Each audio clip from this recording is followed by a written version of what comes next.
السلام علیکم دوستو، میرا نام ہے علی اکبر اور میرا نام ہے علی احمد۔ میرا نام ہے علی رضا۔ آج کی ہماری ویڈیو کا ٹاپک ہے کہ قوم لوط پر عذاب کیوں آیا۔ قوم لوط کا واقعہ ویڈیو میں دیکھتے ہیں، بعد میں ری ایکشن کریں گے۔ آئے چلتے ہیں ویڈیو کی طرف۔ قوم لوط جنہوں نے ایسی برائی کو ایجاد کیا جو ان سے پہلے دنیا میں کسی قوم نے نہ کیا تھا،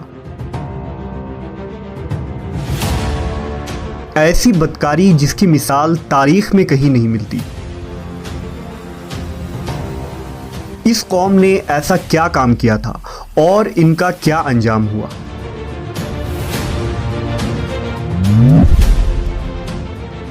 حضرت لوط علیہ السلام اللہ کے ایک برگزیدہ نبی تھے۔ آپ کے والد کا نام ہاران تھا جو تاریخ کے بیٹے تھے۔ آپ کی پیدائش عراق کے قدیم شہر اور میں ہوئی تھی۔ اس شہر میں ابراہیم علیہ السلام کا مسکن تھا۔ دراصل لوط علیہ السلام کے والد ہاران حضرت ابراہیم کے سگے بھائی تھے، یعنی حضرت لوط علیہ السلام حضرت ابراہیم کے بھتیجے تھے۔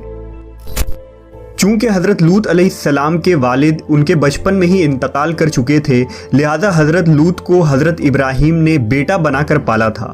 آپ حضرت ابراہیم پر سب سے پہلے ایمان لانے والوں میں شامل ہیں۔ آپ حضرت ابراہیم کے زمانے میں اہل سدوم کی رہنمائی کے لیے نبوت کے منصب پر فائز ہوئے۔ حضرت لوط کے بہت سارے معجزات ہیں۔ آپ جس وقت بارش کے لیے دعا کرتے تھے تو آسمان بادلوں سے بھر جاتا اور خوب بارش ہوتی تھی۔ حضرت لوط جس پتھر پر سر رکھ کر سوتے، اس پتھر پر آپ کے سر مبارک کا نشان بن جاتا تھا۔ سدوم وہ علاقہ تھا جہاں لوط علیہ السلام مبعوث فرمائے گئے۔ سدوم کے آس پاس 5 نہایت ہی خوبصورت شہر آباد تھے، جن میں سے ہر ایک کی آبادی 1 لاکھ نفوس سے زیادہ ہی تھی۔ یہ علاقے نہایت ہی سرسبز و شاداب اور قدرت کی فیاضی کا حسین شاہکار تھا۔ یہاں باغات کی کثرت تھی، لہلہاتی کھیتیاں یہاں کی ضروریات سے کہیں زیادہ تھی۔ اردن، شام اور اسرائیل کے درمیان بسا ہوا یہ علاقہ نہایت ہی زرخیز تھا۔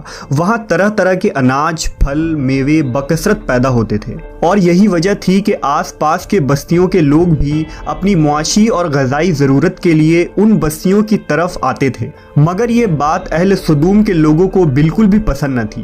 ان کے خیال میں ان کی بستیوں میں پیدا ہونے والے پھلوں، اناجوں اور سبزیوں پر صرف ان کا ہی حق تھا۔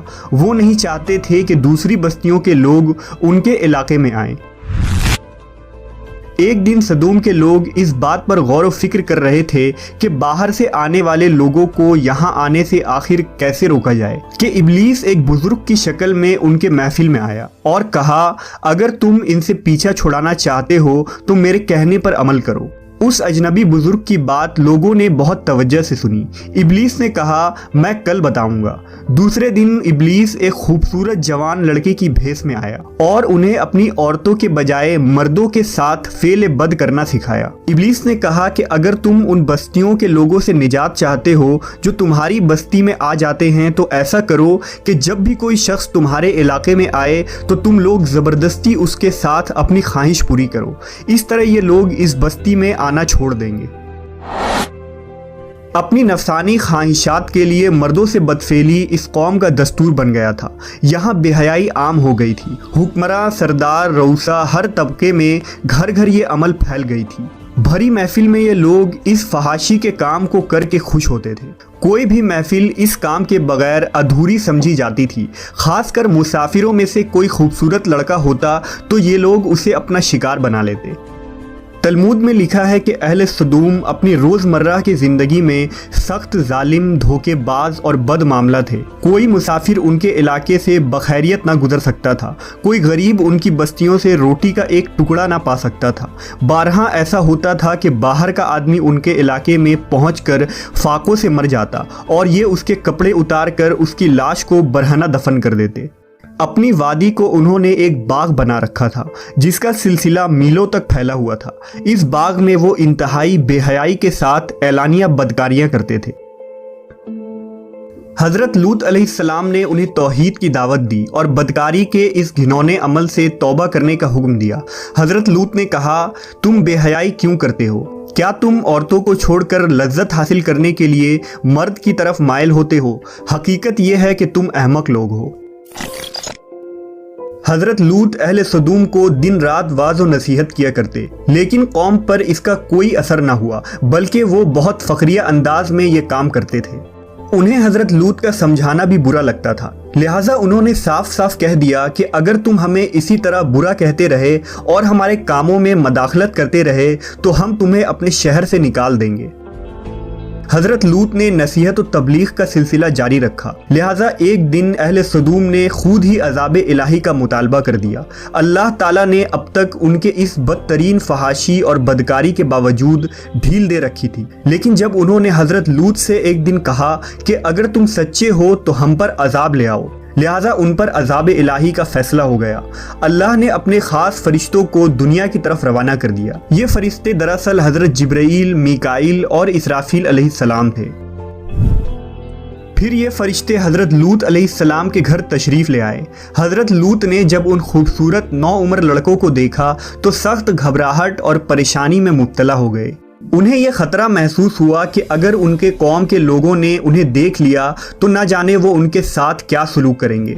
हजरत लूत की बीवी का नाम वाइला था। उसने आप पर ईमान ना लाया था और वो दरअसल मुनाफिका थी, वो काफिरों के साथ थी। लिहाजा उसने जाकर अहले सदूम को ये खबर दे दी कि लूत के घर नौजवान लड़के मेहमान ठहरे हुए हैं। ये सुनकर बस्ती वाले दौड़ते हुए हजरत लूत के घर पहुंचे। हजरत लूत ने कहा, ए कौम, ये जो मेरी कौम की लड़कियां हैं ये तुम्हारे लिए जायज़ और पाक हैं। अल्लाह से डरो और मुझे मेरे मेहमानों के सामने रुसवा ना करो। क्या तुम में से कोई भी शाइस्ता आदमी नहीं? हजरत लूत की बात सुनकर वो लोग बोले, तुम बखूबी वाकिफ़ हो कि हमें तुम्हारी बेटियों से कोई हाजत नहीं और जो हमारी असल चाहत है उससे तुम बखूबी वाकिफ़ हो।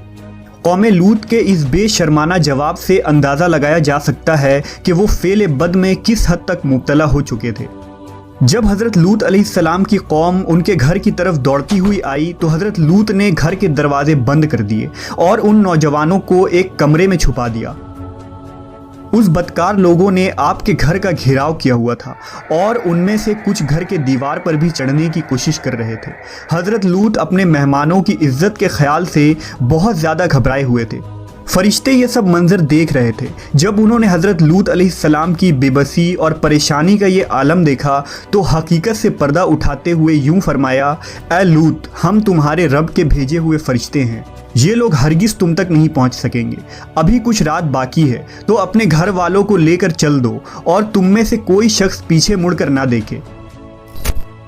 अहले सदूम हज़रत लूत के घर का दरवाज़ा तोड़ने पर बज़िद थे, लिहाजा हज़रत जिब्राईल अलैहिस्सलाम ने घर से बाहर निकलकर अपने पर का एक कोना उन्हें मारा, जिससे उन सब की आंखों के ढेले बाहर निकल आए और बसारत ज़ाइल हो गई। ये ख़ास अजाब उन लोगों को पहुंचा जो हज़रत लूत के पास बदनीयती से आए थे। हज़रत लूत अलैहिस्सलाम हकीकत हाल जानकर मुतमईन हो गए और अपने घर वालों के साथ रात ही को निकल खड़े हुए। बीवी भी उनके साथ थी, लेकिन कुछ दूर जाकर वो वापस अपने कौम की तरफ पलट गई और कौम के साथ जहन्नम रसीद हो गई। सुबह का आगाज़ हुआ तो अल्लाह के हुक्म से हज़रत जिब्राईल ने बस्ती को अपने पर से उखाड़ दिया और फिर अपने बाजू पर रख कर आसमान पर चढ़ गए। यहाँ तक कि आसमान वालों ने बस्ती के कुत्ते के भौंकने और मुर्गों के बोलने की आवाज़ें सुनी।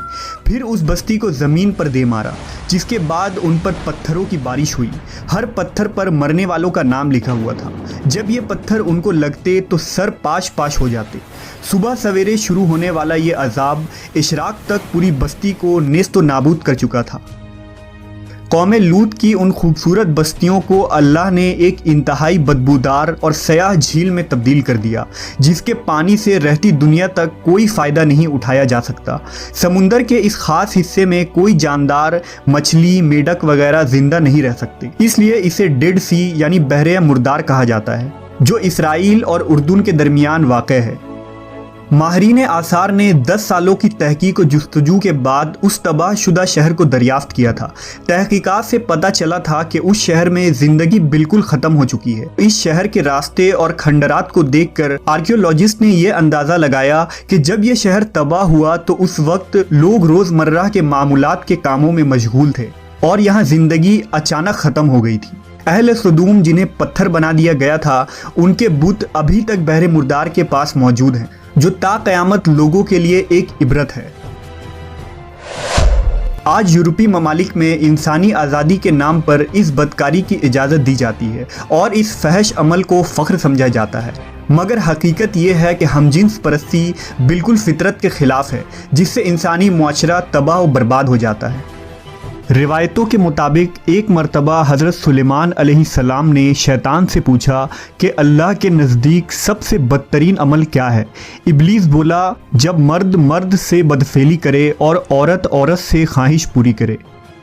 हज़रत इब्ने अब्बास से रिवायत है कि रसूल अल्लाह सल्लल्लाहु अलैहि वसल्लम ने फरमाया कि उस शख्स पर अल्लाह पाक की लानत हो जो कौम लूत वाला अमल करे। जैसा कि दोस्तों आपने आज की वीडियो में देखा कि हज़रत लूत अलैहिस्सलाम का वाक़या है। हज़रत लूत अलैहिस्सलाम है कौन थे? रज़ा भाई ज़रा बताना। हज़रत लूत अलैहिस्सलाम बचपन में ही उनके वालिद मोहतरम की वफ़ात हो चुकी थी। हज़रत लूत अलैहिस्सलाम हज़रत इब्राहीम अलैहिस्सलाम के भतीजे थे। हज़रत लूत अलैहिस्सलाम के वालिद की वफ़ात के बाद हज़रत इब्राहीम अलैहिस्सलाम ने हज़रत लूत अलैहिस्सलाम की परवरिश की। हज़रत लूत अलैहिस्सलाम जिस पत्थर पर अपना सर मुबारक रखते तो उस पत्थर पर निशान हज़रत लूत अलैहिस्सलाम सिर मुबारक का निशान बन जाता। हज़रत लूत अलैहिस्सलाम जब चाहे अल्लाह से दुआ करते तो ढेर सारी बारिश होती। जब बारिश नहीं होती थी हज़रत लूत अलैहिस्सलाम अल्लाह के सामने दुआ करते थे और बादल आ जाते थे, घने बादल आ जाते थे और बारिश आना शुरू हो जाती थी। अल्लाह ताला ने फिर उन पर ऐसा अजाब भेजा कि वो कौम पत्थर बन गई और वो जिस किसी शहर में अभी तक भी मौजूद है, आप चाहें तो वो भी देख सकते हैं। मिलते हैं नेक्स्ट वीडियो में। हम कोशिश करेंगे कि वो कौम किस शहर में मौजूद है। नेक्स्ट वीडियो में हम वो भी वीडियो ज़रूर लगाएंगे। मिलते हैं नेक्स्ट वीडियो में, उतनी देर के लिए अल्लाह।